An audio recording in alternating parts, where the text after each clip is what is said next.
नमस्कार. मी डॉक्टर स्वाती सुनील लाफळे बोलते आहे. मी कर्तव्यदक्ष पोलीस मित्र फाउंडेशन ऑल इंडिया नाशिकची सदस्य आणि रायगड जिल्हा महिला अध्यक्ष बोलते आहे.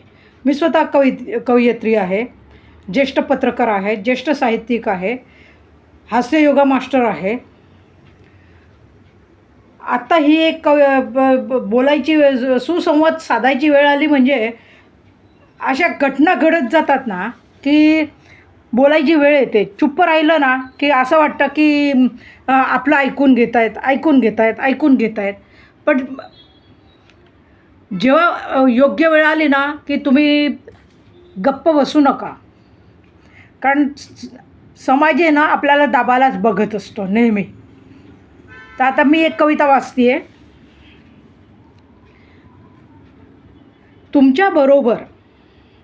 तुमच्याबरोबर कोणी काही गलत केलं. मी उर्दू, मराठी, हिंदी, गुजराती अशी कवयित्री आहे, त्यामुळे सगळे मिक्स शब्द येणार आहेत, हे लक्षात घ्यावं. तुमच्याबरोबर कोणी काही गलत केलं, चुप मत बैठो. तुमच्याबरोबर कोणी काही गलत केलं तर चुप मत बैठो. खुले आम विरोध करा. तुमच्याबरोबर कोणी काही गलत केलं, गलत बोललं तर चुप मत बैठो. खुलेआम विरोध करा. त्यांना त्यांच्याच भाषेत उत्तरं द्या.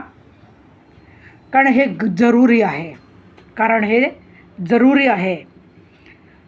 आपल्याला समाज आपण ऐकून घेतलं, गप्प बसलो, दबाता रहेगा.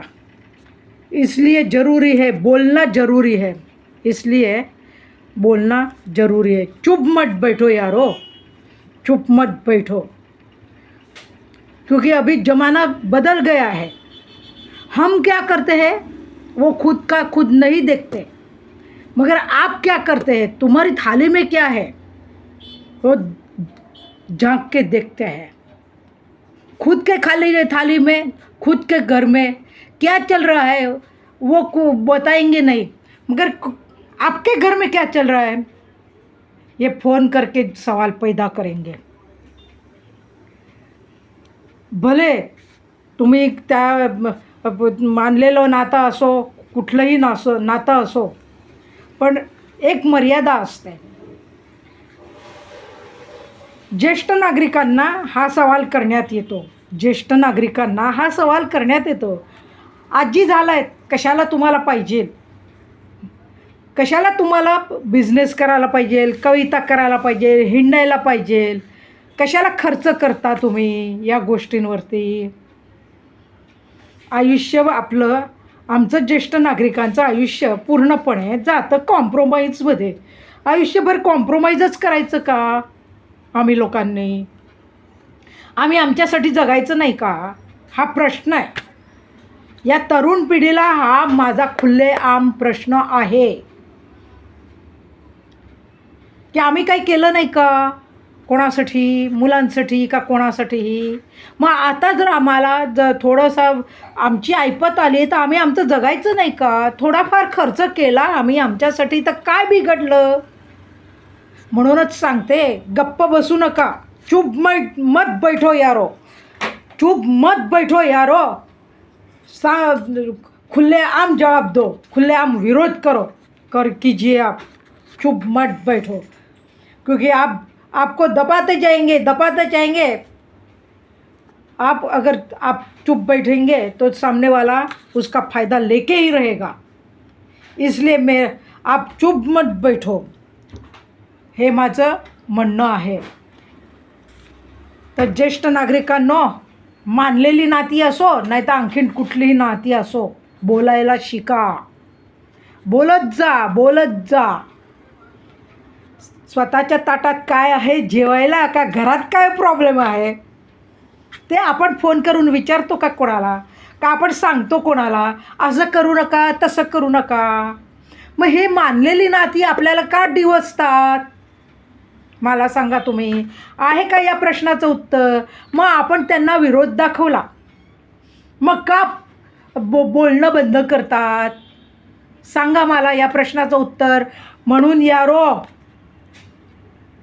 दिलदार बनो खुद के लिए, दिलदार बनो खुद के लिए, बोलायला शिका.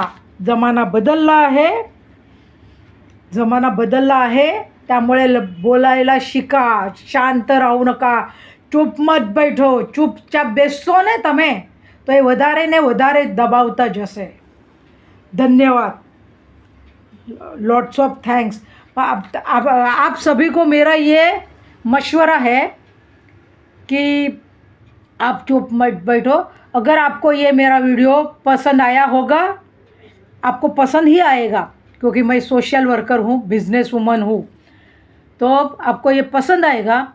आप उसको लाइक कीजिए और आपका कमेंट्स मुझे बहुत मायने रखता है. तुम्ही माझ्या या व्हिडिओला लाईक करा, शेअर करा आणि त्याच्यावरती कॉमेंट्स पाठवा. नक्कीच आपल्याला हा व्हिडिओ नक्की आवडेल. फॉलो करा. धन्यवाद. जय हिंद, जय महाराष्ट्र.